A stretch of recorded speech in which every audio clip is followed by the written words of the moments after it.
नहमदुहु व नुसल्ली अला रसूलिहिल करीम अम्मा बाद फ़अऊज़ु बिल्लाहि मिनश्शैतानिर्रजीम बिस्मिल्लाहिर्रहमानिर्रहीम रब्बिश्रह ली सदरी व यस्सिर ली अमरी वहलुल उक़दतम मिन लिसानी यफ़क़हू क़ौली रब्बि ज़िदनी इल्मा रब्बि ज़िदनी इल्मा रब्बि ज़िदनी इल्मा रब्बिरहमहुमा कमा रब्बयानी सग़ीरा रब्बिरहमहुमा कमा रब्बयानी सग़ीरा रब्बिरहमहुमा कमा रब्बयानी सग़ीरा।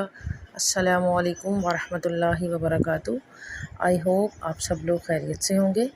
मैं आयशा शकूर बिनते मोहम्मद फ़ारूक कुरान विद अज़ीज़ुल इक़बाल में आप सबको खुश आमदीद कहती हूँ। आशूरा यानी 10 मुहर्रमुल हराम का रोज़ा। माह रमज़ान की रोज़ों की फ़र्ज़ियत से पहले आशूरा के रोज़े की फ़र्ज़ियत थी। जब रमज़ान के रोज़े फ़र्ज़ हुए तो आशूरा के रोज़ों की फ़र्ज़ियत मनसूख़ हो गई, मगर नबी अकरम सल्लल्लाहु अलैहि वसल्लम ने इस दिन यानी आशूरा 10 मुहर्रमुल हराम के दिन रोज़ा रखने को सुन्नत और मुस्तहब करार दिया। चुनाचे इरशाद फरमाया, मुझे अल्लाह ताला की रहमत से उम्मीद है कि जो शख्स आशूरा के दिन का रोज़ा रखेगा तो इसके पिछले 1 साल के गुनाह का कफ़ारा हो जाएगा। सही मुस्लिम की रिवायत है। ये नबी अकरम सल्लल्लाहु अलैहि वसल्लम की हयात तैयबा में जब भी आशूरा का दिन आता तो आप सल्लल्लाहु अलैहि वसल्लम रोज़ा रखते, लेकिन वफ़ात से पहले जो आशूरा का दिन आया तो आप सल्लल्लाहु अलैहि वसल्लम ने आशूरा का रोज़ा रखा और साथ ये भी फरमाया कि 10 मुहर्रम को हम भी रोज़ा रखते हैं और यहूदी भी रखते हैं, जिसकी वजह से उनके साथ हल्की सी मुशाबहत पैदा हो जाती है।